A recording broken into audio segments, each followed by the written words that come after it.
السلام علیکم۔ کیا آپ جانتے ہیں کہ اللہ کے نزدیک سب سے بڑا گناہ کیا ہے؟ سورہ البقرہ کی رکوع 24 میں اللہ ان لوگوں کو وارن کرتا ہے جو حق کو جانتے ہوئے بھی لوگوں سے چھپاتے ہیں۔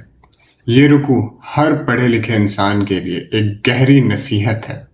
بسم اللہ الرحمن الرحیم۔ اللہ فرماتا ہے جو لوگ ہماری نازل کی ہوئی واضح نشانیوں اور ہدایت کو چھپاتے ہیں ان پر اللہ بھی لعنت کرتا ہے، اور لعنت کرنے والے مینس مومنین اور فرشتے بھی لعنت کرتے ہیں۔ علم کو چھپا کر دنیا کا تھوڑا سا فائدہ حاصل کرنا اصل میں اپنی آخرت کو آگ سے بھرنے کے برابر ہے۔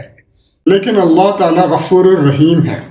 اللہ فرماتا ہے کہ وہ لوگ بچ جائیں گے جو توبہ کرے مینس اپنے گناہوں پر شرمندہ ہوں، اصلاح کرے مینس اپنے اعمال کو ٹھیک کرے، واضح بیان کرے، جو حق انہوں نے چھپایا تھا اب اسے کھول کر بیان کرے۔ اگر کوئی اس حال میں مرا کہ وہ کافر تھا تو اس پر اللہ، فرشتوں اور تمام انسانوں کی لعنت ہے، اور اس کے عذاب میں کوئی کمی نہیں کی جائے گی۔